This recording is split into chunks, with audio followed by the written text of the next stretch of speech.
well, hidden at the moment, tucked away in the long grass. And we can see that one of the little cubs is suckling away. So these are the 4 cubs that we saw playing with the game drive blanket not all that long ago, tugging it backwards and forwards and having a grand old time. And they belong to 3 lionesses known as Jicho, Kili and Akini, who are all part of a marsh breakaway pride, or one of the marsh breakaway prides, marsh breakaway 2s if I'm not mistaken. So they came from the famous Marsh Pride that was famously filmed across in Musiara Marsh. So that's where these lions come from. Now, we've got the 4 older cubs. I promise you there are 3 tiny cubs. They must be hidden away at the moment. They are very, very young, which means that they are not always with the rest of the pride. A lot of the time they will spend hidden away in their own den site, fast asleep and well behaved because they're too young to know any better, and wait until mum goes to call them. Now, given where they were this morning and given where they are this afternoon, I would say that the den site is very, very close to where we are now, and I'm hoping that if we show a little bit of patience, even if we don't have the best view now, to get to the den site is going to provide us with a really spectacular view as the lioness gets up and moves back towards them. And hopefully we'll be able to figure out who's who in this particular pride. Jicho meaning eye, she's got very, very bright, clear orange eyes. I have learned to recognize her, and I've learned to recognize Kini, who's got very tatty ears, but I'm not sure who fits in where in terms of mothers of the cubs. That is one thing that I'm still trying to figure out, because I have never seen the mother of the youngest set of cubs in clear daylight. I know it's not... Oh, hold on. I'm relatively certain... No, I'm not. I was about to say that it's not Jicho, but I'm actually not certain of that. That was a different sighting. I am, in fact, talking utter nonsense. But that's the plan, is to wait and see whether or not she goes to fetch the youngest set of cubs. I'm very excited about that. I really wanted to show them to you this morning, and we couldn't because the gremlins were attacking and the ground was getting mushier and mushier. I've also just watched, a little bit earlier on, just watched about 3 warthogs walk past these lioness. Close. They didn't even lift their heads. Hey, ladies.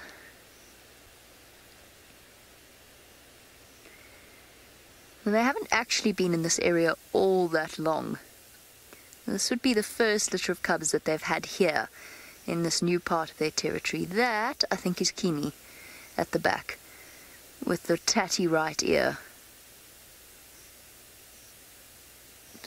Pretty sure. It's hard to tell at this angle. I think I'd know if I saw her, though. I'm pretty sure that's her.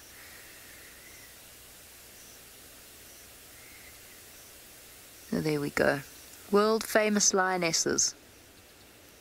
Probably one of the most famous prides in the world, although there's quite a few marsh prides throughout the world.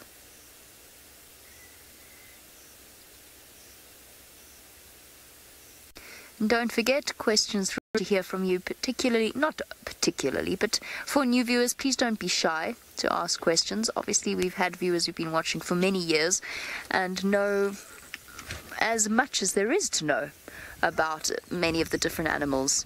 So don't forget to send through your questions as well. Don't be shy. Remember, at the beginning of this drive, I said we'd been joined by our crew in South Africa. Well, they're out and about. Let's go and join Tristan and find out what his plans are as he cruises around Djuma.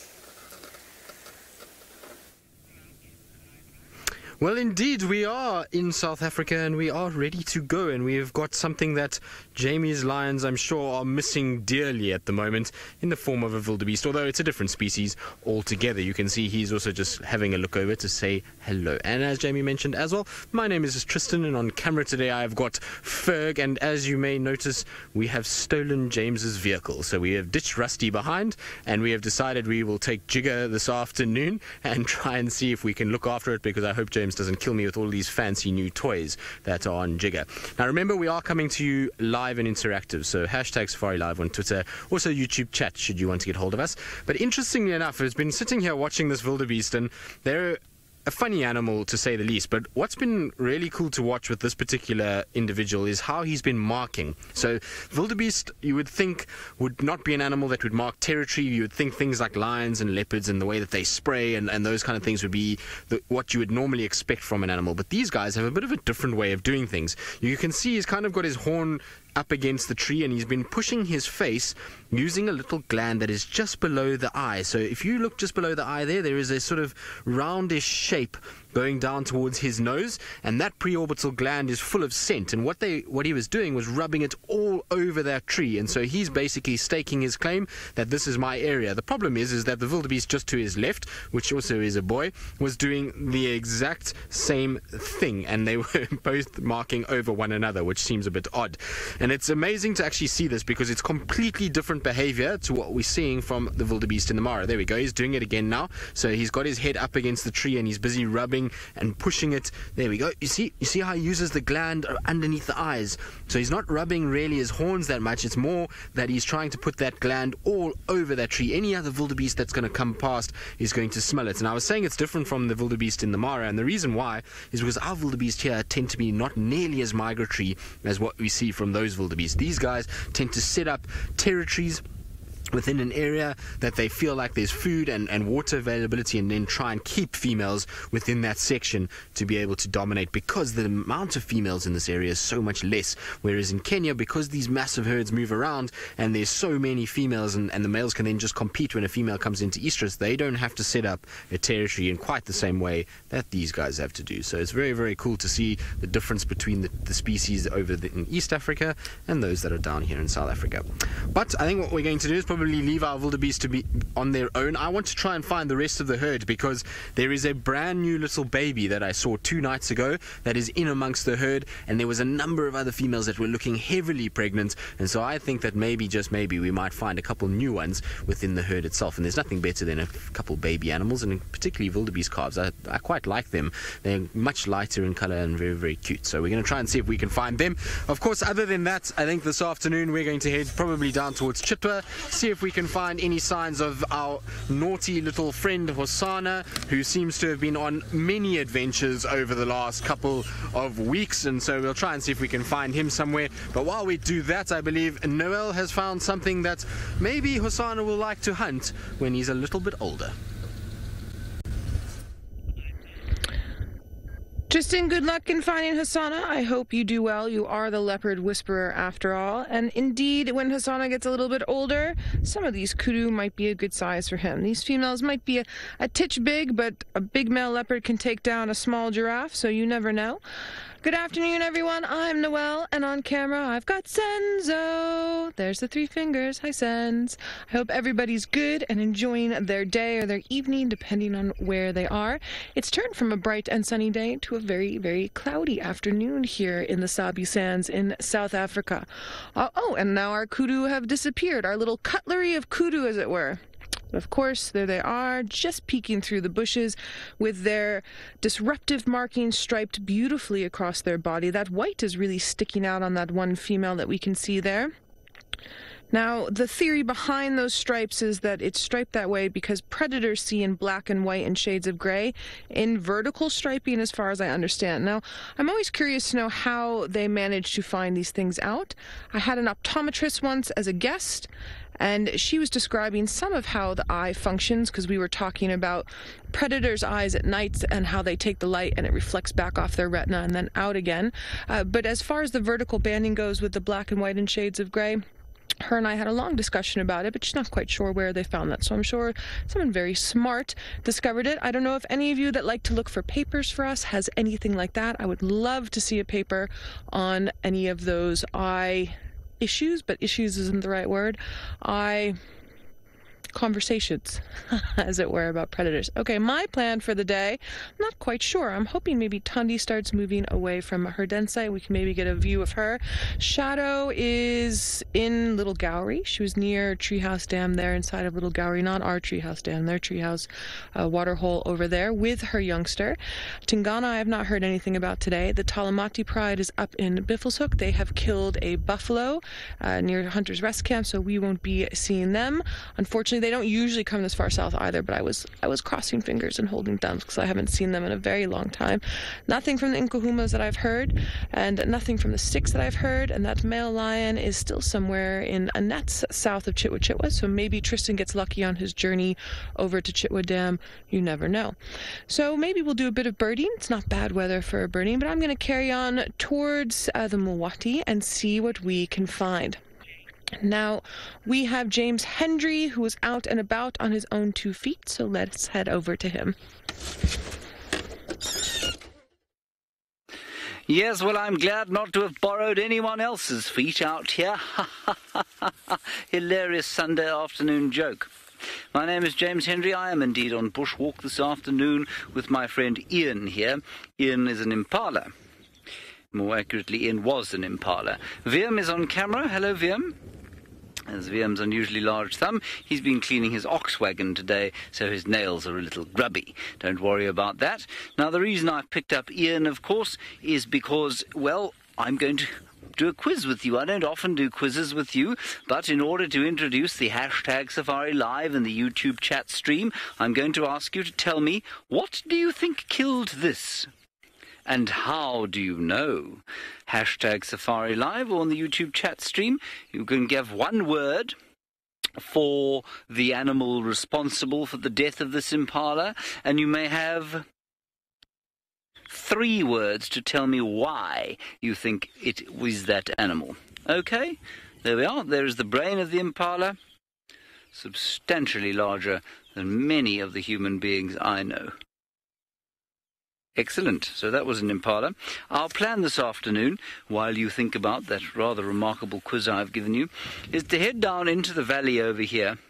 Rexon is fairly convinced that the mating leopard pair of an unknown male leopard and the Ingrid Dam female are somewhere around here. We saw them the other day. It was very exciting indeed, and they've been sought after ever since. There were brief sort of reportings on the Bush Telegraph that they were somewhere near the western boundary. Earlier today, they were not seen here.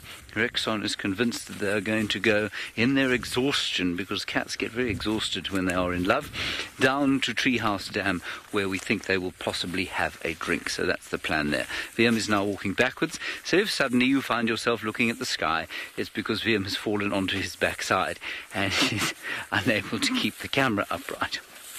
We make this a bit easier for him and walk next to him. Okay, so that's the plan today. Now, somebody just... Ooh, there's an elephant. Let's talk quietly. Come, Viam. There it is.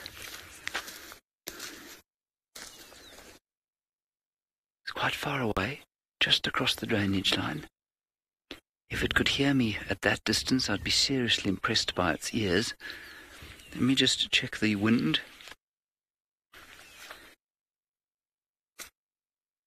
Yes, still southeast, blowing perfectly for us. Looks like a young bull on his own.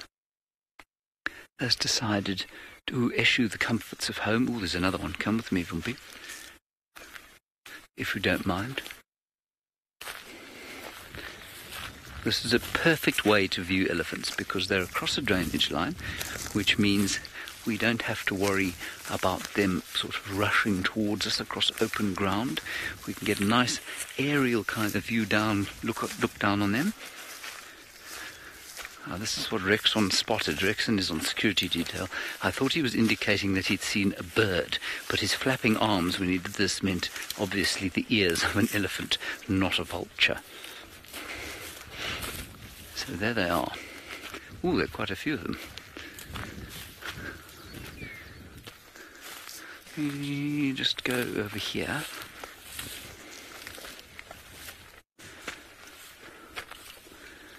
There we go, that's a beautiful view.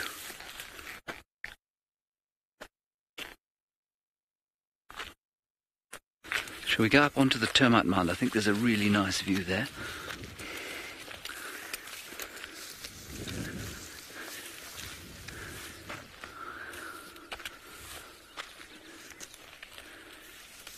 Oh, this is just Sunday afternoon.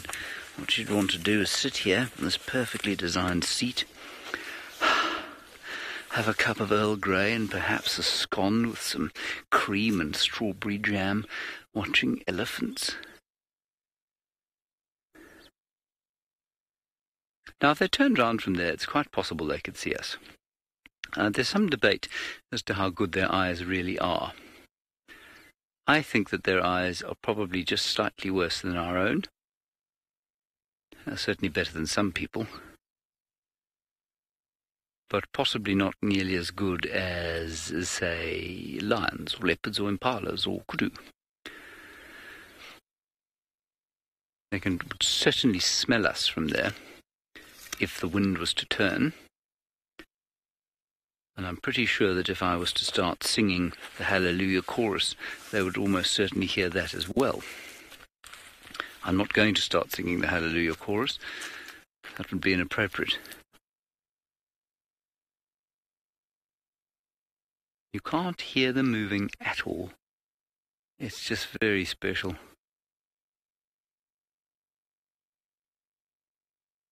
Isn't that gorgeous? All right, well, we'll sit here and see where they go.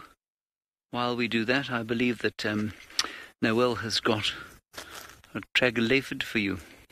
Middle-sized one.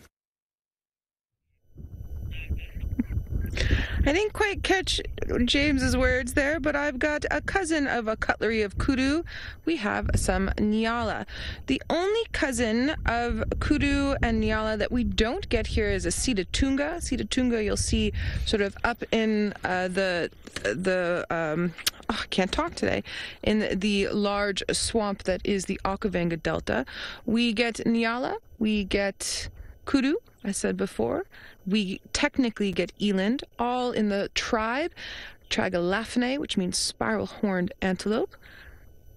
And then, unfortunately, the sitatunga. And the sitatunga is actually something I have not seen yet. I worked up in the Delta for a while, and I visited up there a few times, but I have yet to see a sitatunga. It's on my list, that is for sure. There's a couple other wet marshes or swamps that you would see them in. Now, part of the spiral-horned antelope family, what you're going to see there that Senzo's showing so nicely is that track-on-track walking where they put one foot and then the next foot directly in the same spot to minimize the noise. The other thing you will notice is the striping along the body. For some, like the nyala and the kudu, it's very apparent. Oh, and the bushbuck. Sorry, we also get bushbuck. That's also in the family. I knew I was missing one. And then also the white under the tail, as well as the very, very large ears. Now, they've moved again into some thickets. Nyalas are interesting. Kudu prefer more thick areas. Nyalas will do both, but you tend to see nyalas closer to water. Bushbuck are much more shy than both nyala and kudu, and tend not to be in such large groups as we're seeing here, what we saw earlier. They tend to be in pairs, or like we have in our camp, we have two males who really enjoy camp. They find it safer, and they've been hiding out there a lot since the wild dogs have been around. And then eland will be in all sorts of areas, but also very, very dry areas as well. So they do occur in this area, and then I've seen them in places like around the Kalahari Basin in there as well. Absolutely beautiful. They're the largest antelope species in sub-Saharan Africa.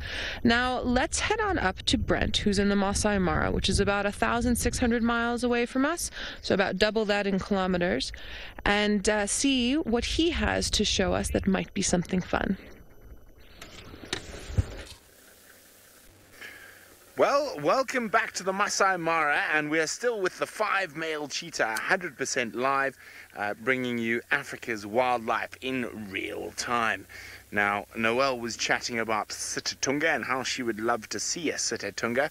Now, I've been fortunate enough to see a leopard eating a sitatunga, as well as crocodile eating a sitatunga. I grew up in the Okavango Delta, so sitatunga is something I've seen a fair few of, and I've also seen different subspecies of sitatunga in the Congo and Gabon.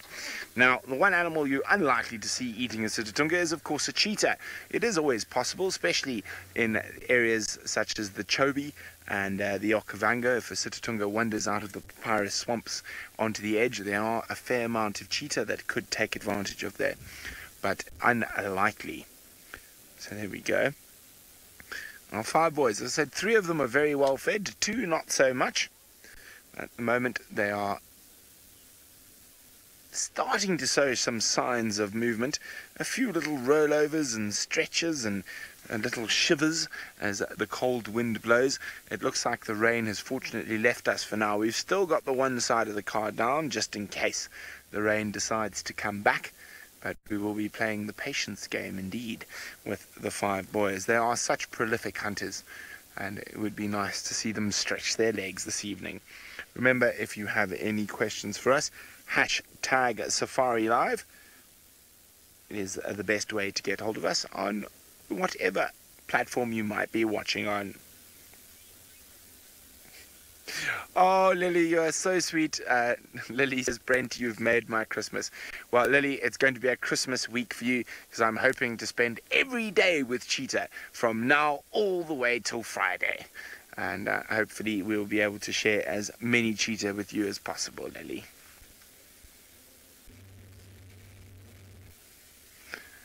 Now, they are quite lazy at the moment, but I say there are a few signs that they might be starting to get mobile. So hopefully they will get mobile in not too distant future. Sorry guys, we are live. We can't talk right now, we're live.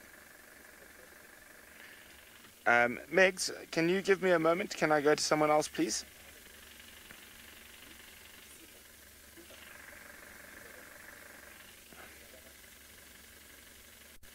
Sorry, I'm just going to send you across to Jamie with lions quickly, and we'll be back in a second.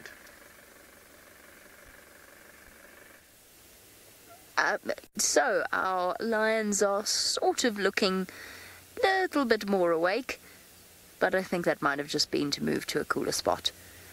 That, if I'm not mistaken, oh, snapping at flies, that I think is Cheetah. Hard to tell at this distance. I think that's her. Oh, she's so irritated. There's obviously a real biting fly problem there, and it's just driving her nuts. Must be so irritating. Well, actually, I don't know why I'm saying it must be so irritating. I know exactly what it's like, and it is irritating. And they come and bother us as well. At exactly the same time. Ah. Let's see, we have a well-placed vehicle in the background to our shot as well. Or will. Come on, cats, the rain is coming. The rain is coming soon. But I really, really want to show everybody your brand newish little cubs. Especially because we were there for that traumatic, or slightly traumatic, heart-rending moment of that tiny cub squealing away. Sort of calling repeatedly with its a very big voice for a very small thing. And when we saw it, it must have been... Let me try not to exaggerate now, because it's one of those things that happens to one's memory after it must have been about that big, I would say. I mean, it was really, for a lion cub, it was really, really small. It could only have been, I think I guessed at the time it was about 10 days, or under 10 days old. Its ears were still flat to its head, so they hadn't actually peeled away from the skull yet, or lifted up. Kiza, do lions eat plants? Only very occasionally, so they are obligate carnivores. The vast majority of their diet is meat, and it has to be that way. They do, however, occasionally eat grass, usually when their stomachs are feeling a little bit upset. They've eaten something that disagrees with them. Perhaps they've got a chunk of a hoof or bone that's a little bit too large to break down, and then they will eat grass, and then shortly after that, most of the time, they will then throw up. So they are not in any way herbivorous or omnivorous. They are obligate carnivores. They have to eat meat, just like dogs and cats have to as well. You might occasionally see a lion chewing on fruit, but it's very unusual. They don't really like it. It's not on their menu at all. And it's not a smell or a taste that attracts them. She's very pretty.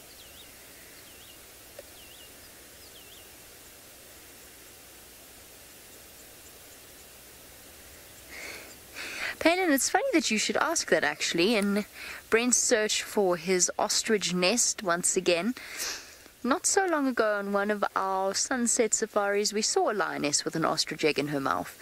She obviously decided that it wasn't worth the trouble because she abandoned it. But yes, predators will eat ostrich eggs. And something like a hyena can break it open, so can a lion.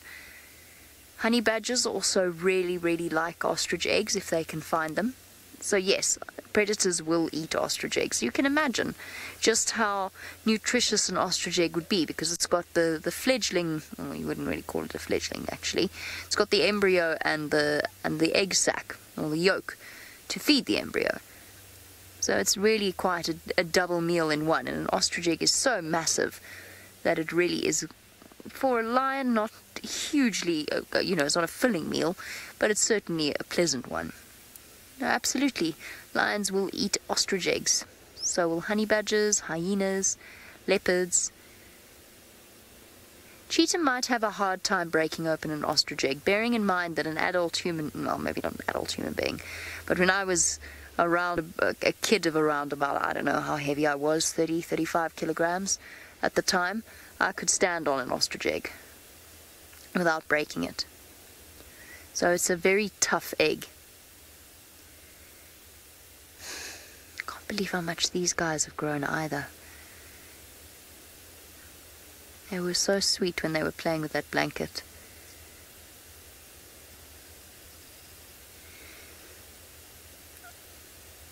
So the fun story of the Marsh Breakaway Pride is that Kini, who is one of the younger females, the youngest actually in this group. Now Kini apparently was the daughter of Lippy. Now Lippy died recently. Lippy was quite a famous lioness. What has she seen? Sorry, what is she looking at? Buffalo? Or is there something smaller? She's definitely looking at something. Warthogs. She's looking at warthogs running around. Can you see them there, Johowie? Straight over the top of my head. And running towards us, potentially. The lioness is now up. She's moving towards them as well. Can you see them there? There we go. Two little piggies. Oh, she's got quite a distance to cover. I think it's the same two little piggies I drove past and asked them where their mothers were earlier on today. I don't think I was live at the time, but I did drive past two little piglets and wonder that they were so far away from Mum. Actually, that was the end part of the story of Kini, actually. It was the fact that she eventually became separated from her mum at about 3 months old and was returned to her by the wildlife services.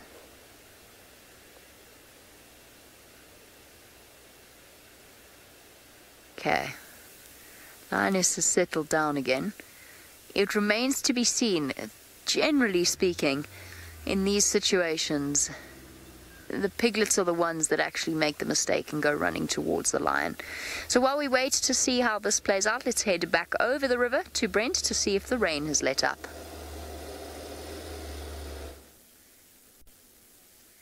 Well, the rain has let out. There's a tiny bit of light seeping through huge storms to the south of us, bathing the currently lazy 5 boys. But I am hoping they are going to get moving. We are getting to the crepuscular hour where these boys are very fond of taking down Topi, hartebeest or wildebeest. But as I said, 3 of them are very well fed, 2 not so much.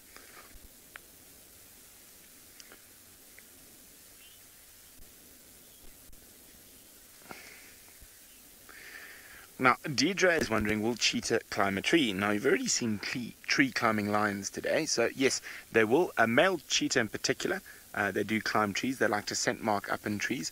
They're, however, not nearly as agile as a leopard, but they are more agile than lions when it comes to climbing trees, but they generally prefer trees that are quite easy to climb, so they don't take on vertical trunks too often. But they will climb a tree if the mood takes them. And quite often cheetah like to defecate quite up high and scent mark up in trees. So yes, they will climb trees, but again, not nearly to the same effectiveness as a leopard.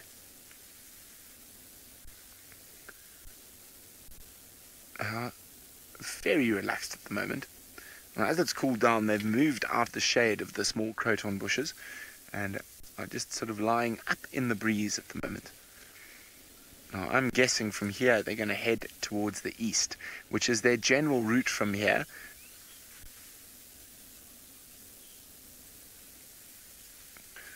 Richard is wondering, how did the cheetah learn how to hunt game? Now, that's a very interesting question, Richard. So, cheetah mothers will let their cubs, especially with baby antelope, sort of play with them and make the kill. But no big cat in Africa actually needs to learn how to hunt. It is a great misconception that human beings have, that they think they need to teach a big cat how to hunt. It would be like teaching any mammal how to breathe. It is an instinctive, inbred thing that every single animal knows how to hunt, as it knows how to breathe, as it knows how to run. So it is a very human thing, and a lot of humans like to do these little things where they're going to take a big cat and they're going to teach it how to hunt so it can be wild, which is an absolute farce. If a big cat gets hungry enough, it knows how to hunt. Those instincts are there. They have been there for hundreds of thousands of years. They don't need to be taught anything. And as I say, it would be the same as trying to teach us how to breathe. It is a complete fallacy that you need to teach a cat how to hunt. Even your domestic cat, without any teaching or training, its instinct will take over and it knows exactly how to hunt.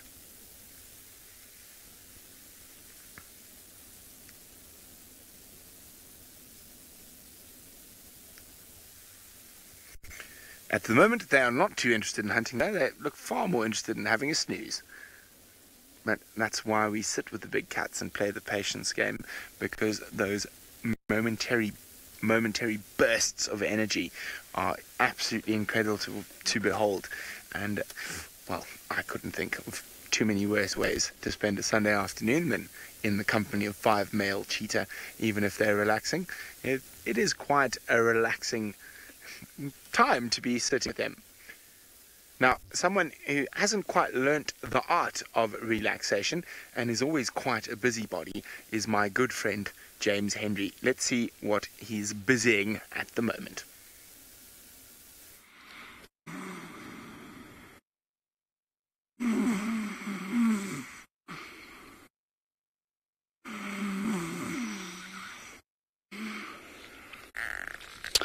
I have perfected the art of relaxation, as you can see.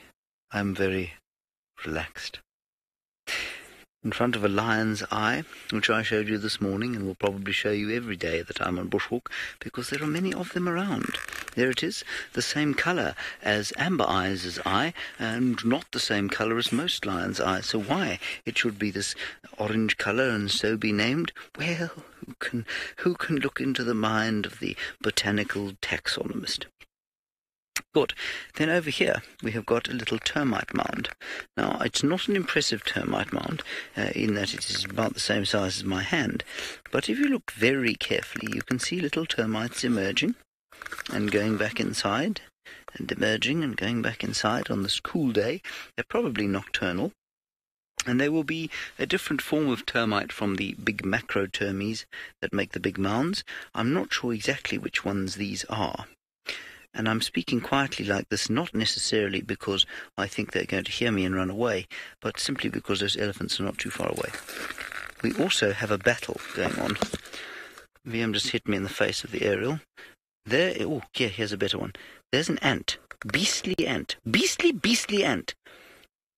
Has murdered this termite and is taking it away. Look. Foul fellow. Here's another one. I thought there was a battle going on here. I have never ever seen an ant-termite battle where the termites aren't taking a fearful pasting. They never seem... Their soldiers are a complete waste of time.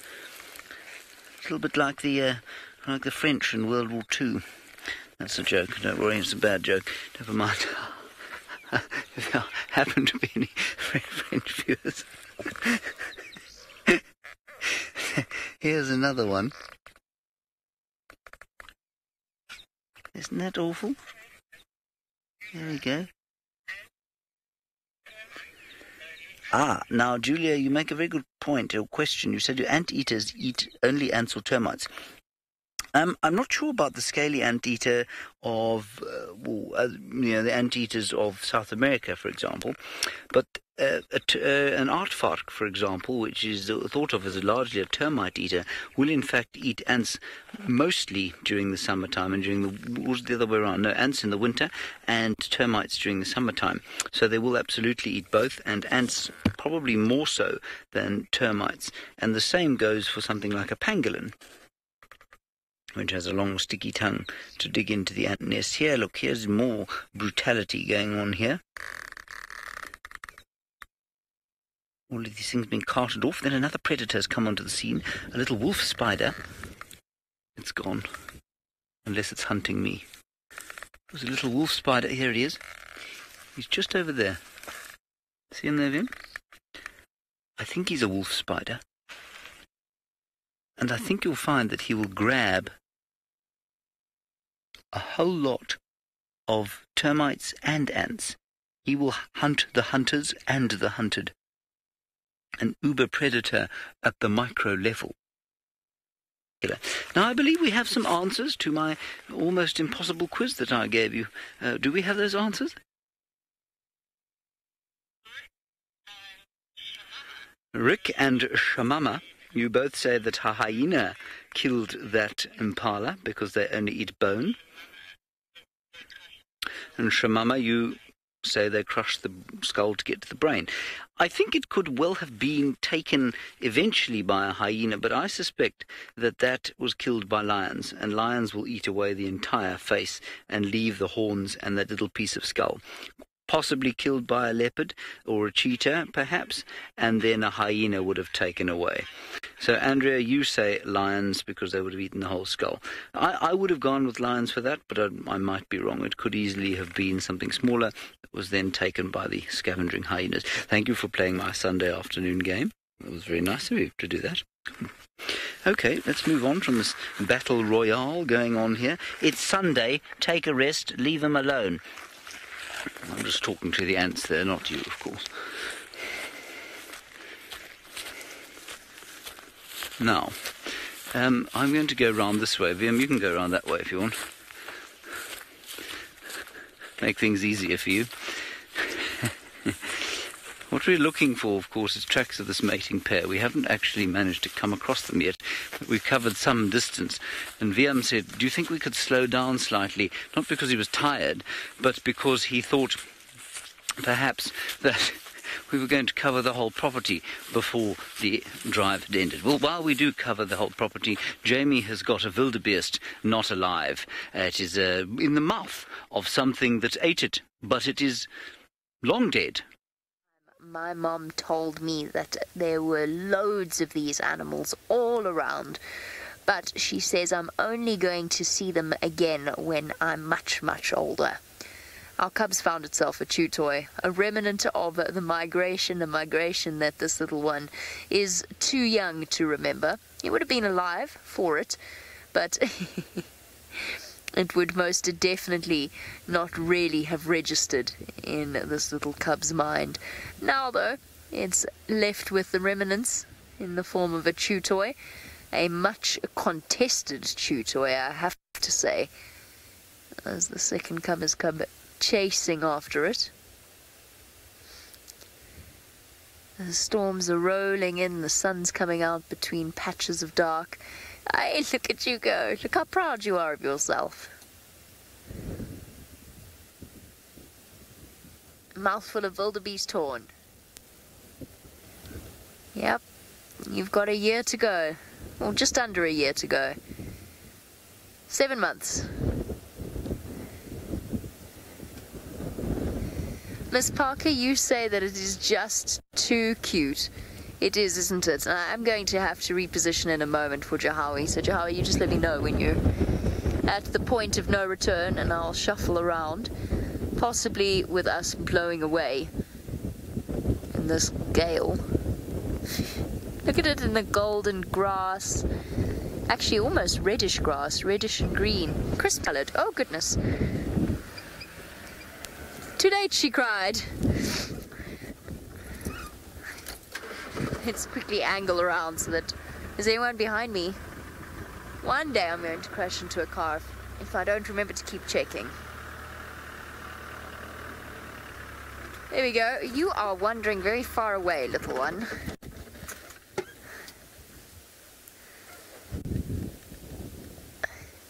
Vicious and Delicious says, look at that strut.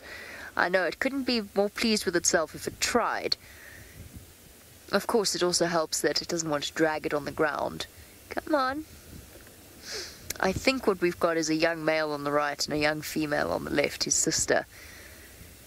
She wants to go and challenge him. But at this point, she's not quite brave enough. And now we're getting very far away from Mum. I'm sorry to do this to you again. Oh, there we go, and we got the pounce.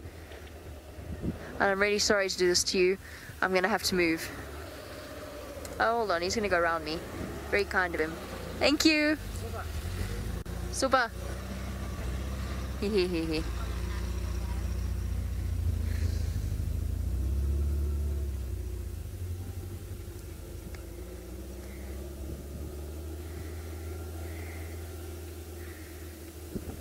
A tool. Do I ever feel like getting off my vehicle and hugging cute animals like this one? No, I can't say that desire ever strikes me with wild animals, but I do with elephants occasionally have this strange desire to want to just go and rest my hand up against their heads. But it was something that I understand would be so innately disrespectful, quite apart from the fact that I'd either be chasing the animal away or possibly getting myself flattened, which would be the most likely response. I am so very aware of the fact that they are completely wild, and that's half the joy of these animals. And whenever I see pictures of people cuddling lion cubs, it makes my stomach turn, not just because those lion cubs are fated to a life of canned hunting, no matter what the shelter says, no matter what the place says, that they are happily released into the wild. It's nonsense. No animal that has been touched by humans, wild animal, can be, in this sense, released back into the wild. No lion, no elephant, not in a way that can be safely done without the risk of injury to that animal or to human life. So all of the lion cubs that get their pictures taken will all ultimately have a very sad fate. But beyond that, I just don't like seeing wild animals with people. Obviously, but no, oddly enough, I'm happy being able to cuddle dogs and cats. I don't want to go and cuddle lions. Right, we're going to send you across to James, speaking about being on foot with the animals. Let's go and find out whether he's got any desire to go and cuddle the ones he's walking around.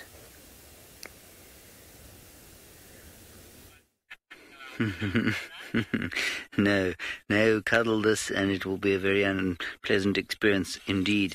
Now, these are some of the soldiers of which I was talking. Although they belong to different species of termite, this is the macrotermes, the big fungus-growing and mound-building termite, and that is a major soldier. You get smaller ones called, unsurprisingly, minor soldiers, and then you get major workers and minor workers, which are just different sizes. And these chaps have been guarding one of these holes here, and it is my firm belief that this hole, you see its curved nature, I think that is a hole that has been dug specifically for a termite alate emergence. In other words, probably not today, I'm not sure that it's warm enough, but after the rain, when the soil is soft, the alates or flying termites come to these little emergence holes, and they have a guard of honor around them formed by those big soldier termites, and off they go. And it's always, I keep saying this, but maybe there are one or two new viewers who haven't heard it before, but it's my favorite part of the termite's life cycle. It's like this sort of enormous celebration of the whole purpose behind the work that goes on in this termite mound, the countless hours, countless numbers of eggs, some 25,000 of them a day are laid sometimes by the really big queens. Whoops, Fiam just nearly fell on his bottom. And it's all for this time when the termite alates come out of these holes and they fly off in those enormous clouds of gossamer wings, often at sunset when the light is the most beautiful, and then they find each other. They find a male or a female, depending if they're male or female, and they try and start a new mound. And of course, it's also covered in a sense of tragedy because, well, probably 95 to 99% of them will never mate. They'll never manage to meet a mate. And even those that do and manage to get themselves that far under the ground will often not survive to create an amazing mound like this because they'll be eaten. They're such a rich food source. So quite a celebratory, natural event, but one tinged with a little bit of sadness at the same time. Goodbye, termites. May you have a wonderful afternoon. We are going to carry on. Julia, just before we leave these fellows, you want to know how long it takes for them to build these mounds. Julia, it's difficult to say, and it's not difficult to say simply because I'm ignorant. It's difficult because so I don't think that a mound this size has been continuously occupied by only one colony. It's an enormous mound, but it's my guess that this termite mound is probably around about, let's say 50 years, 50 to 100 years or so.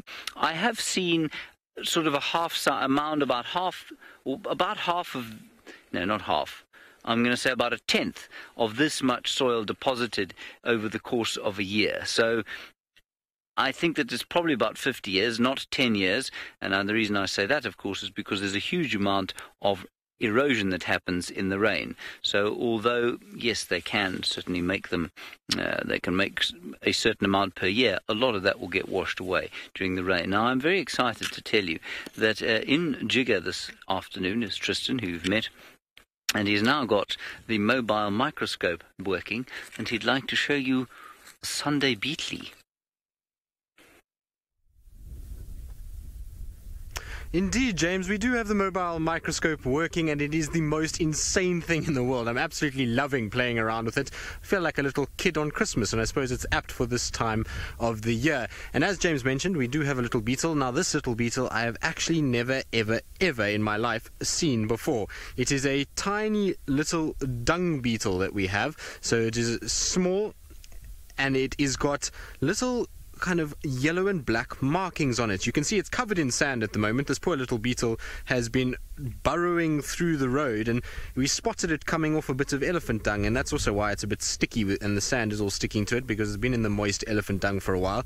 And it's amazing to watch it because it goes burrowing through the sand at times. Now it's just sitting ever so quietly. Of course, it hasn't been doing this the whole time we've been with it. It's been all over the place, and I feel like I've moved this microscope about 20 times to try and keep it in frame, and now it's sitting very patiently so that you can all see it. It almost doesn't look alive at this stage, but I can assure you it is very much alive, and can assure you that it is very fast. Now, I'm sorry, I've just bumped the microscope slightly, which is not ideal. I was hoping that he was going to burrow around and you would be able to see that head action at work, because it is absolutely unbelievable to see how small it is. And this particular little guy is only about the size of some of these small particles of sand. It really is amazing how little it is. I'm going to try and take the microscope away and just give it a little pickup so that you can see just how tiny this little beetle is. Where are you, little beetle? There we go. So I'm going to put it on my hand. You can see he's going to move quite fast. Oh no, beetle, don't go there. It's now gone back onto the road. Maybe we can actually get a better view of it. I'll try on the microscope one more time. There we go. It might be digging down now. That's much better. We can actually see it digging, which is very, very cool. So it's now going into the sand. You can see how it uses that shovel-like head to dig its way underneath the soil and to be able to hide away from a predator. So it's being very clever in its way it does things. This, of course, is also how it's going to emerge when it was a little beetle and it's going to start feeding, and how it's going to be able to lay its larvae, if it is that type of dung beetle that does lay larvae. But you can see the particles of the road there, which is the little sand particles, and how small that little beetle is in comparison. It is absolutely fascinating. I'm thoroughly enjoying playing with this microscope. I think I'm going to try and see what other things I can find. And talking about microscopic beetles and small beetles, Noel has found a little carnivore that I'm sure would love to eat one of these little guys up. So we do dwarf mongoose a lot on the show because we amazingly see them quite a lot. But Senzo and I are right next to this termite mound where this little dwarf mongoose is smelling us and looking around. We're getting the most amazing visual, as you all can see. I mean, it's right next to the car. Senzo, I don't know if you want to zoom out a little bit just so everyone can see. I mean, literally right here. So Senzo and I have been talking in whispers and sitting very still and moving very slowly so that he'll pop his head out just like you saw now. Now the rest of this business of mongoose is around in the bushes. There's another one you see just here at about 2 o'clock, Senzo. Oh, you read my mind, my friend. There's a few more out foraging, looking for insects, possibly beetles like the one Tristan was showing you through the microscope. And if you move slowly around them and then sit sort of quietly, they obviously will just carry on their business and will find you quite interesting. And sometimes when you're this close, you can really hear their communications. It's this tiny little cheep, cheep, cheep, cheep, cheep, cheep, cheep. It's a tiny little chirping noise that they do. Now, one of my favorite sightings of this year was actually with Senzo. Senzo, when was it? About a month ago, 5 weeks ago, something like that, when we had dwarf mongoose that were chasing a black mamba around. It was pretty amazing. So for me, dwarf mongoose are kind of like the wild dogs of the small mammal community because they move so quickly and have such severe ADD that anything can happen at any moment. Now, it seems as if everybody has meandered off into spots where we can't see them. Oop, there's one now. And we're not getting any of the noises that I'd like to hear, and our one that's right next to the car has decided not to pop out his head again. Those ones are playing over there.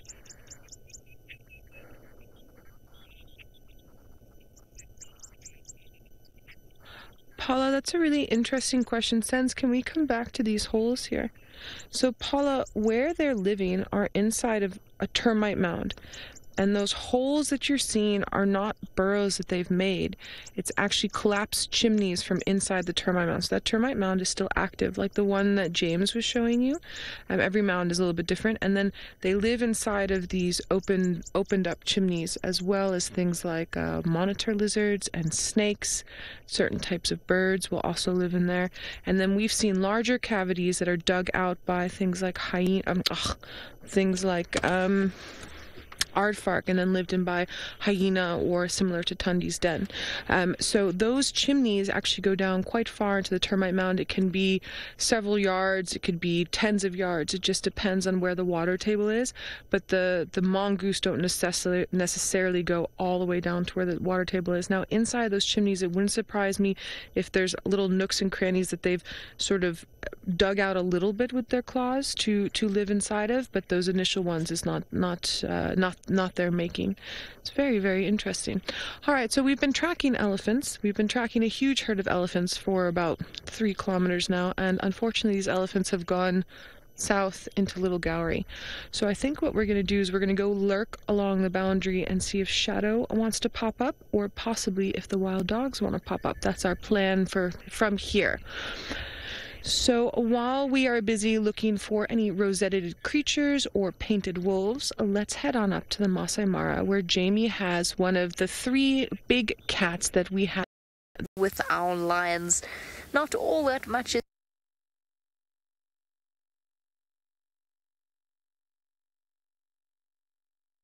distracted, and they vanished into the bush. Any sign of them? Oh, I can see them. I can see them. And they are making their way back. Hold on. Let me just shift out of the way. Al-Jahawi and I are eyeing out the weather, and it's not looking positive, no matter which direction we look in. It appears as though... Is there a car behind me? No. Wonderful. Just mud. The little cubs are going to come into view shortly. In fact, you should be able to see them. I want to go further back into the mush.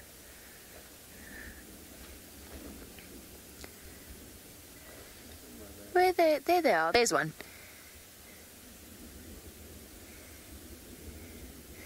Now, Nadia, you want to know if a lion will have a single mate throughout their lives. And the answer to that is no, absolutely not. They will have multiple males that they mate with, or multiple females, depending on what we're talking about. So as these little cubs make their way back towards their mothers, a lioness will, essentially the way that lion dynamics work, a male coalition has territory, and that territory encompasses the territory of several different prides and therefore several different lionesses. They'll mate with those lionesses for around about 2 to 3 years before they are ousted by another group of young males. Obviously this is a general rule. They will then move on, possibly to a new territory, and the new males will start mating with those females, and the old males will start mating with other females. So no, there is no monogamy within a lion pride or coalition. And actually females will mate with as many males as they possibly can within their estrus cycle. So first of all, it's just naturally instinctive for them, and secondly, it helps to, doesn't eliminate the risk, but it helps to eliminate the risk of the cubs being killed by a male, because males will kill cubs that do not belong to them or their coalition mate, because it will bring the female back into estrus faster and allow them to mate with her and therefore sire their own cubs rather than the cubs of another male. Little naughty things, going wandering into the dangerous big wide world. Luckily you've got one large mother and 2 big aunties to keep you safe. I was telling you the story of a kinnie. Kinnie. She disappeared away from her mum at around about this age, possibly even a little bit younger, and she was gone for 9 days before reuniting with mum and her 2 brothers. Now Lippy's now no longer with us, but Kinnie, her daughter, is. Stalking through the grass. You're going to go and pounce on a sibling.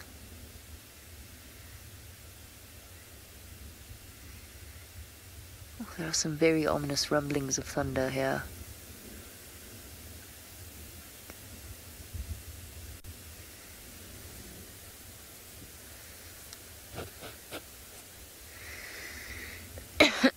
Vicious and delicious. With the storm coming, no, it never snows here. It might hail. In fact, it has hailed very small hailstones. Aww. Pounce. A very gentle pounce there. It might hail very small hailstones, but that's about as icy as it gets here. There won't be any snow. And bear in mind, we are very close to the equator, and although we are high in altitude, we're not that high. Oh, here comes the other cub, I imagine. Hence the reason for the crouch. Assume the stalk position.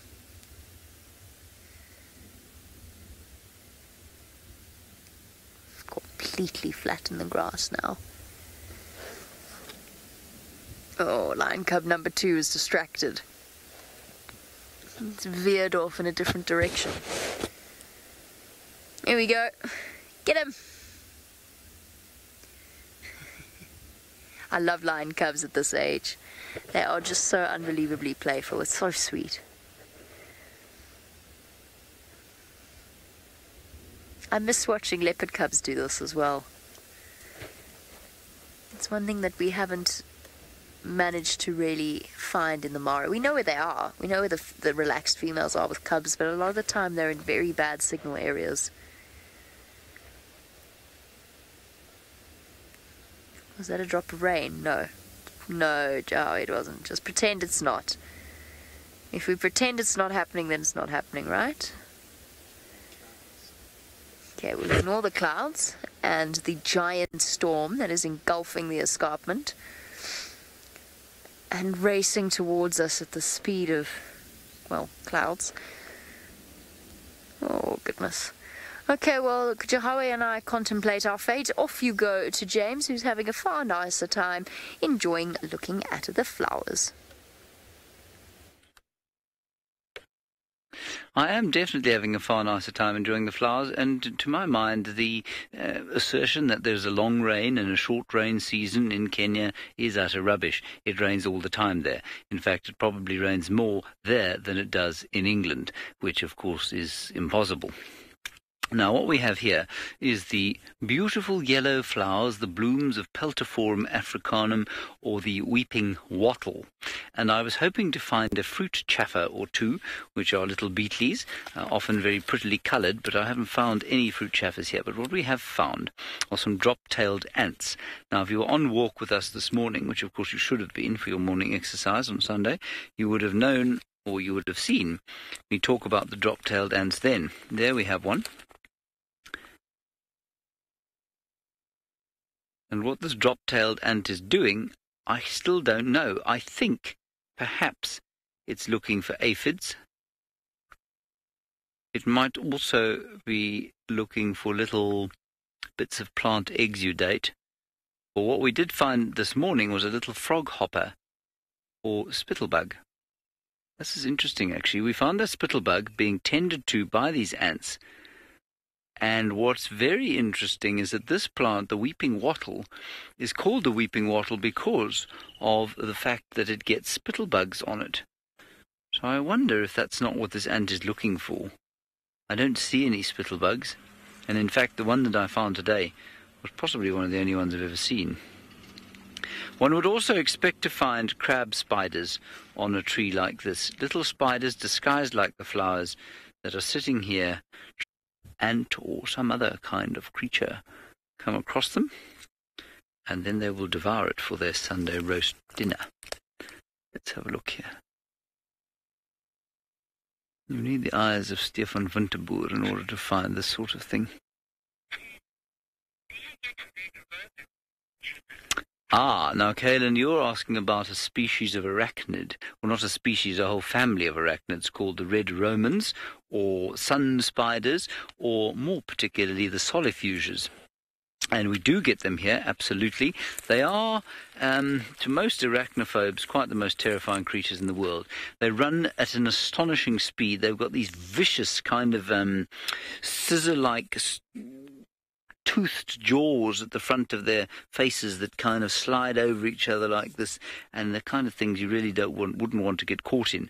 Totally harmless to human beings, but they do look vicious, especially when you look at them under a microscope. And I had one outside my room the other day. It was a little fellow like that, and he ran around at a speed that defied belief. It would be a bit like you and I being able to run at around about 60 miles an hour to 100 kilometers an hour. It really was just amazing. So yes, we do get them here. I'm afraid I can't find you one in this sort of weather, I don't think, but if we get very lucky, then I shall. What that is.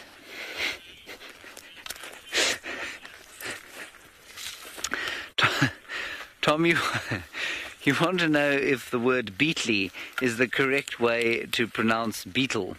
No, it's not. It is a joke. I'll tell you where the joke comes from. The word LE has no equivalent in Shangaan out here, and so often words that end in LE are said by local people as they're spelt. So they say beetly or litly, and so litly, beetly, and that sort of thing. And you can imagine some of the conversations that people have and the giggles they have with each other when words like that are pronounced. It's often quite funny when people mispronounce each other's languages. And beetly is just a very kind of, I think, a hugely endearing term for a beetle. So that's why I use it. Beetly. Anyway, that's where it comes from. And then, James, you're wondering which species of insect has a symbiotic relationship with a fungus. I'm trying to think if I know of an insect that has a symbiotic relationship with the fungus. Well, I mean, the termites do. Those fungus-growing termites have a symbiotic relationship. The fungus would not grow. It's a very specific species of fungus that wouldn't grow in the absence of the termites. The termites are able to create the correct conditions, the right amount of moisture, the right temperature for the fungus to grow in. and without them it wouldn't exist. They've co-evolved together to live with each other, completely dependent on each other. So they are symbiotic. For the termites, they of course get nourishment from the fungus, which helps them to digest the cellulose and lignin and other structural material in the plants that the termites are unable to digest themselves. So that would be a good example of one. It's a bit of a... I feel like, James, you were asking perhaps for something slightly less obvious than that, and I can't think of... I mean, there are lots of ants that have that kind of relationship, but it's the same sort of relationship. If you have one that you can think of, I'd be very, very pleased to try and understand it or go and research it. But yeah, those are the only one that comes to mind right now. Let me see what else I can find you. There's a lack of signal and obviously an enormous storm in the Maasai Mara, and so you're going to have to stick with me for a little while. Let's have a look in here. Ooh.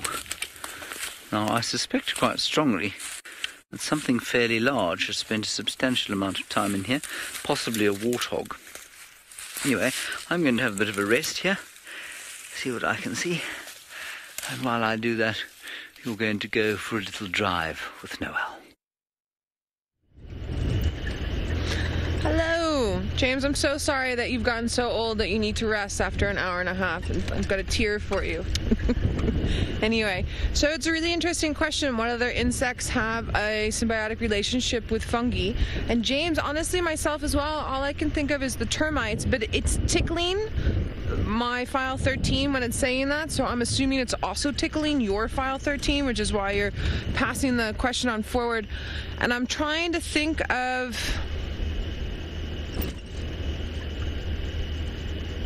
Yeah, I mean, insects, unless we count things like lobster and prawns as insects, and then eating sort of fungal-like plant matter in oceans, I guess we could go with that train of thought. But yeah, I can't honestly, it's such an interesting question. I can't honestly think of it. And I'm sure we both have friends at home that are sitting there and yelling, oh, what about this? And neither of us is thinking of it. It will come. All right, so my search for Tandi, yeah. And I haven't picked up any other leopard tracks. I got really excited because there were some vultures earlier, but I think they're just resting because of the cold heating up the ground, and we're also coming towards evening, so that could be a reason. So I'm sort of patrolling our eastern boundary just to see if the wild dogs want to come back from Torchwood, which is on our right-hand side, and it doesn't seem as if they have yet. But as you know, they move here and they move there and they zig and they zag, so we might just get lucky. And other than that, yes, it's been a good afternoon, but it's been relatively quiet, especially after all the excitement we've been having. Well, I know Senzo and I have, and poor Wendy here, have done some serious boondu bashing over the past couple of drives and had some amazing times with the wild dogs. And look, I'll take out my own eye teeth just to see wild dogs. They're my absolute favorite. I dig them. And I'm trying to think, elephants. There's been loads of elephants, especially this morning, but it feels as if everything sort of moves. Days we get everything, and some days it's a little bit longer.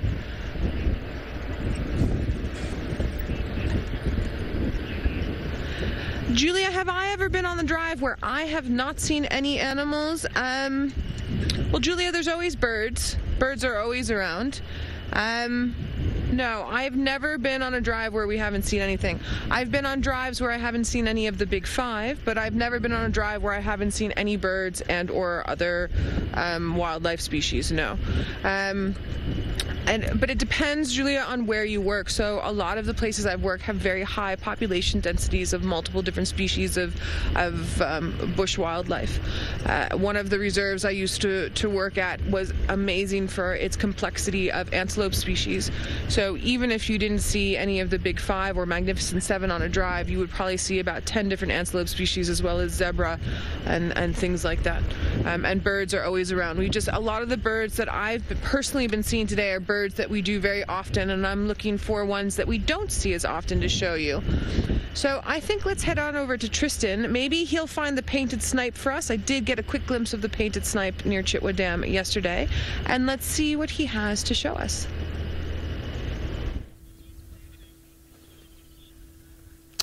Well, it'd be nice to find a painted snipe. It's been a while since I've seen one. The last time I saw one was at Twin Dams a few months ago, so it'd be good to see one again.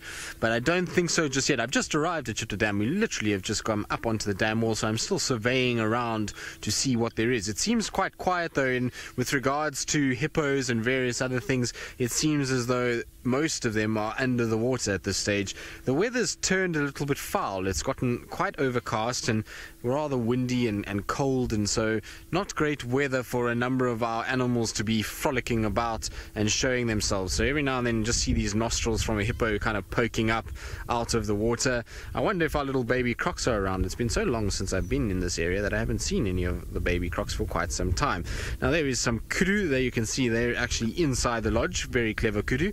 Go in and on the other side of the fence. That will make sure that you're a little bit safer from various other things, and they will go in there all because they're really going to go and feed off all the vegetation that's in there. At the end of the day, a lot of the lodges have lots of plants that they water, and there tends to be flowering, delicious food items for them, and so you'll find that they'll go inside there to go and feed. It also tends to be a little safer.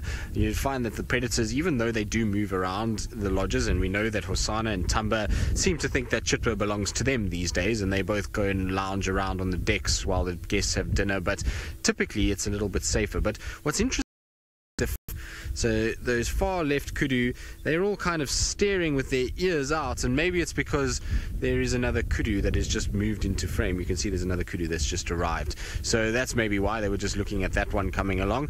There also seems to be a few bushbuck and nyala floating around within the lodge as well. But maybe let's go forward a little bit, Ferg, and let's see if our baby had a situation where it seems, from what I've been talking to Ferg about, is that there's only one little croc that he's seen. So hopefully the other three are still around. Lorena, you want to know what is on the front of our vehicle? Well, this is, firstly, I think the best way to start this is that this is James's vehicle, and I'm just borrowing it for the day. And what is on the front of the vehicle is what James deems to be his insignia for Jigger, which is a waterbuck skull. Now, I will get it out now. We'll try and sort of secure or unwedge it from the front of the car, even though that's not a word. Oh, there's a pygmy kingfisher. So you see just on the edge there, Ferg, right on the edge of the water, just off the top, there we go, there it is, just on the right. Is it a pygmy or is it a malachite? Oh, it's a malachite kingfisher. So I thought it was a pygmy at first because of these guys in ages. So that's super cool to see. They are incredibly beautiful little birds. You can see that bright red beak, the little white section on the collar, and then that sort of iridescent blue purple coloration off the back. And so one of the things about being at Chitwa Dam is that you never know what you're going to find, and that is an absolutely welcome surprise to our afternoon here. So now that we've got our little kingfisher that is flown away, I might as well see if I can try and get these horns out for you so I can show you what these actually are, because at the end of the day this is James's idea of decoration. And so you've got a massive set of waterbuck horns. Now these waterbuck horns, as you can see, are fairly large. This particular waterbuck is a waterbuck I recovered after the Inkahuma Pride was the ones that actually killed this. It was a waterbuck that was killed close to the boundary with Arethusa. You can see there is a little bit of sort of blood and bits on it still. It was killed, I think, if I remember correctly, it must have been about November last year, November, December, somewhere around there was where it was killed. And so we decided we would pick it up, and I know that James has been doing all kinds of interesting things with this waterbuck skull. It is an incredible set of horns. This is a really large waterbuck that you've got here, and what's amazing is that you can tell a lot about the horn structure of this animal. Firstly, if you have a look at it, it's got lots of these ridges running all the way up.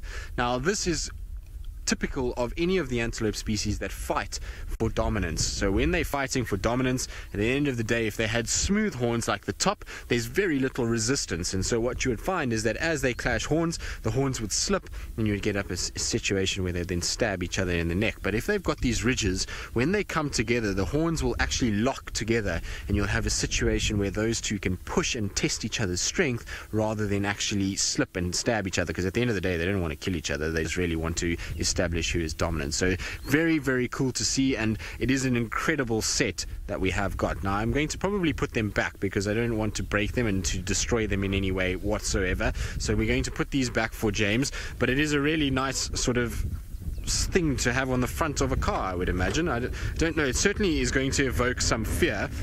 Well, there we go, the hippos agree and they think that it is very nice and evokes a little bit of fear as well, so that's quite cool. Now there are lots of hippos around, including little baby hippos, which is quite nice. I saw a little one just now, just on the backside of its mother. It was kind of sitting there and having a little sort of look around and sleep, and I'm sorry that if I disturbed it, because I didn't want to when I got out. I was hoping that the little one would stay where it was, but it seems as though it's gone under. There it is. Hello, little one. Now I wonder if this is Boo, our little hippo that we saw born a few months ago, or if it is the other one that Noel found the afterbirth for.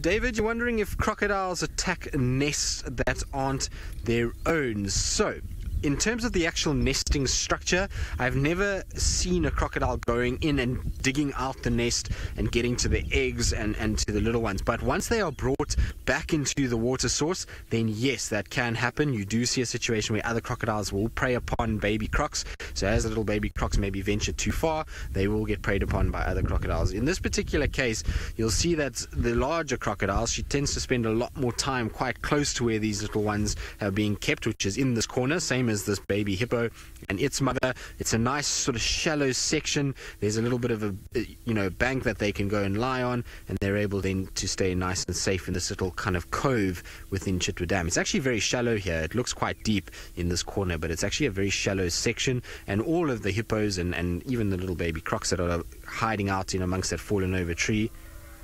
Ooh, sounds like we've got some elephants that are maybe coming this way as well. In fact, I can see them all the way at the back, so they're going to slowly start meandering their way down, which will be very nice indeed. But as I was saying, it's a nice shallow section, so the hippos can lie down there and the little babies can rest with them, and for the crocodile there's a little bit of structure that those little babies can get into, and then the mom can go and lie up on the bank and keep a watchful eye over them, so that if any other big crocodiles come along and want to feed off those little ones, that she can chase them away. The problem is that being a baby crocodile in a system like this means that you've got a number of predators, and so catfish, fish eagles, martial eagles, those things are all going to be predators for those little crocs, and so it's a dangerous life, and you'll find that probably 90% of these crocs are not going to survive. At the end of the day, a big crocodile female like that, she could probably have laid anywhere between 60 and 90 eggs, and we've only actually seen 4 crocodiles here, so she might have lost all the others to monitor lizards or whatever else may have raided the nest, and then as they've come into the water, so things like catfish and fish eagles and various other predators have killed them. So it's a tough life out here, but yes, to answer the original question, is that other crocodiles will most certainly go after the young of a different crocodile itself. Right, but while we sit here, I believe Noel's got something very exciting, so let's quickly link across to her. Oh my goodness, everyone. We came up here to do some filming with this injured wild dog because we have the hopes that it's going to get better, and this is the scene that we found. I don't know what's going to happen. It's an interesting scene. For anyone that's sensitive, maybe don't watch, but this is very, very interesting. I don't know if the hyena is waiting to see if this dog will fight back. Obviously, the dog's moved from where we saw it this morning. Where we saw it this morning was probably about 100 meters, 100 yards from where we are now. Again, if you're sensitive, maybe don't watch, but if you want to see nature at its best, this is a very good thing to be watching. I can't even begin to describe to you how incredibly interesting this is, because even though that hyena is much larger than that wild dog, and obviously a lot more fit than this wild dog that we're seeing. It's still displaying submissive behavior with this injured dog. So it can tell, I personally think this hyena can tell that this wild dog is injured, but the wild dog is growling enough. I mean, look at that. That is huge submissive behavior. Do you see there? I mean, and it's chewing on its, yes. Oh my goodness gracious, everyone. This dog does not want to give up at all. So whatever leg it just chomped on there, obviously the dog still has feeling in its extremities. And if it's able to move as far as it's moved from this morning, my thoughts were that it wasn't really going to last for most of the day, but you'd be amazed. Tristan was telling me about a wild dog that he knew who had both and could feed.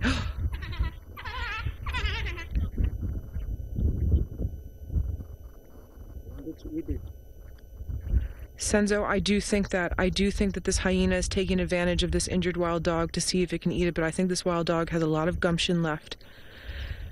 You can see it's the back right leg that's injured, but again, it still has all three legs that's usable, excuse me. You can see it's a very hungry dog. Obviously, it's difficult for it to hunt because the way that a dog hunts is very different from a cat. Its claws can't get caught in. You can see that it hurts to get down, but you can also see that by it standing up the way that it is, it's trying to make itself bigger, and the hyena is not taking that lightly at all. So the leg that the hyena bit earlier is the injured leg. So obviously now there's more displacement behavior going on here, where the hyena is pretending now to ignore the dog a little bit.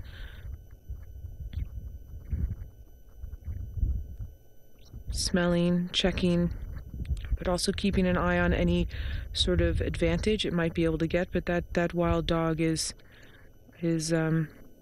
keeping an eye as best as it can. I mean, that hyena has tens of kilograms, tens of pounds on that wild dog.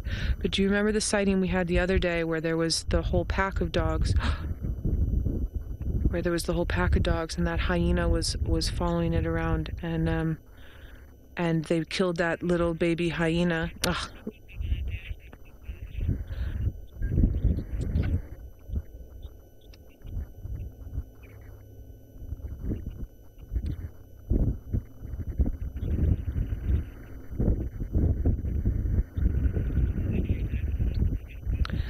Hello everyone, welcome to our action broadcast. I'm going to prelude this with saying that if you are a sensitive viewer, you're not going to want to watch this. If you are a viewer that enjoys strange interactions and unusual interactions in the bush, stay with us. We have another vehicle that's in the sighting with us, so you will hear it from time to time. I'm Noelle. I've got Senzo on camera.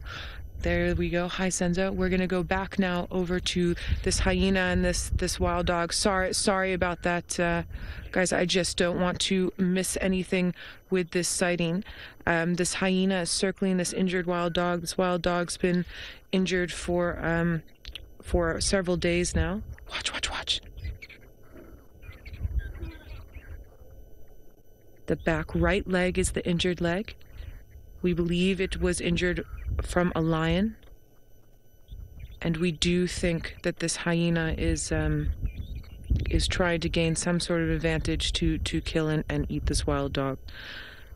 Hyenas are one of the few predators that will actively hunt other predators.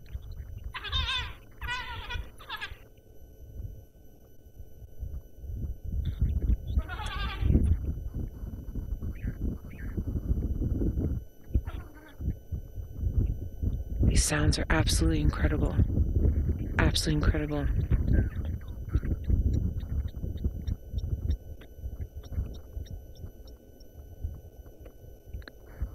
So for those of you that might just be joining us on this action broadcast on whatever platform you're on, the African wild dog is not related to a domesticated dog. It's also known as an African painted wolf. That hyena is much bigger, much bigger than that wild dog. Oscar, you're curious to know where the pack is. Oscar, the pack has left this dog. Usually packs are very good at keeping injured ones with, but this one is injured enough that it really can't keep up with that pack. So that pack is left, and they are busy hunting. They came to visit past this side, late last night / early this morning. But unfortunately, it's to the detriment of the pack if they stick in this one area, because they won't be able to hunt properly. I've got another vehicle. You'll hear it. You'll hear the sound just behind us, who's coming to join us. We do share this this property with other lodges. Amy, you are so right. It is ruthless, and it is part of life. And Amy, I'm glad you're enjoying it in the same way that I'm enjoying it, which is I actually have goosebumps. And I don't necessarily want the hyena to get the wild dog, but the hyena's job is to take out the old, the weak, and the sick. And unfortunately, this wild dog happens to be one of those. Sorry, just excuse the noise behind me.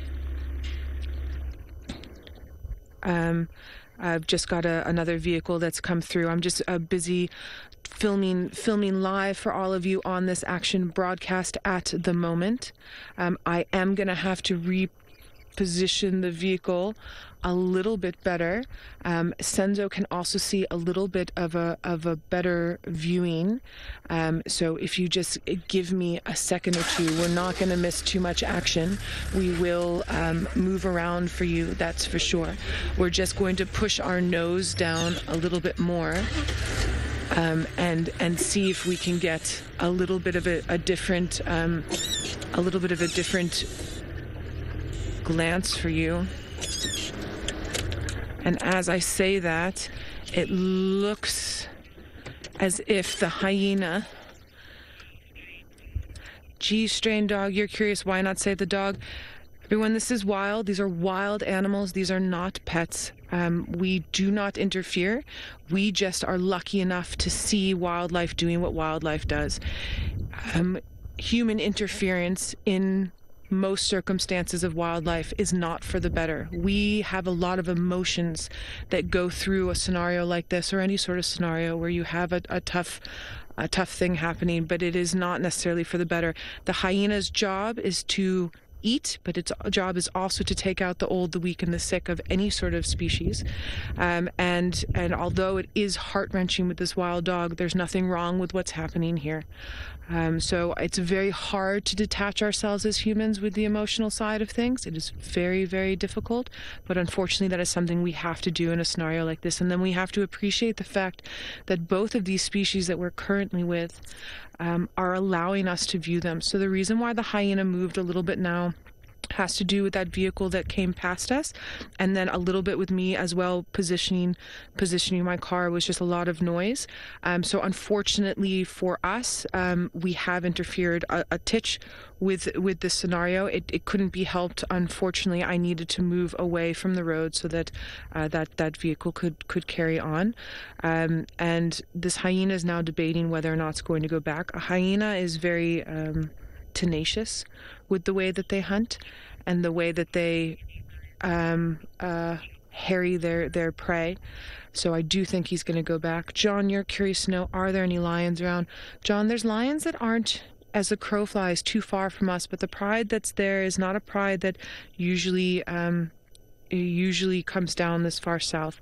If the lions were to come again, then they would definitely kill this wild dog, but they wouldn't eat it. If this hyena kills the wild dog, it will eat it. So this hyena is now deciding if it is worth to stay and try and finish off this wild dog, or if it's going to move away for now. I have a feeling that its choice is going to be to move off for now and then wait. I do think that that's what's going to happen. So unfortunately the noise levels, as well as the dog's ability to chase off that predator, has, even in its state, has made it so this hyena is sort of taking a breather and taking a break. It's actually not that far from us at the moment. It's just on our left-hand side, and it's busy listening and investigating and deciding. It's a male hyena. So hyenas live in clans of females with young. The males are more nomadic, as it were.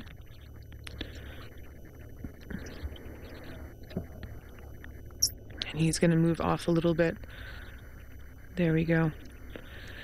Now again, I know it's a very difficult sighting that we just had, but I cannot even begin to describe to you. I've been guiding for just over a decade, and I've never seen something like this. I've seen bits that are very similar to this, but I've never seen something like this. So this is an extremely exceptional, albeit harrowing, sighting.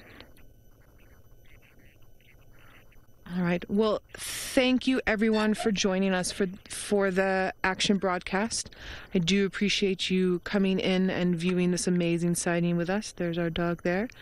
So please continue to follow us along other channels, YouTube, or follow us on Twitter with more questions or comments, #SafariLive.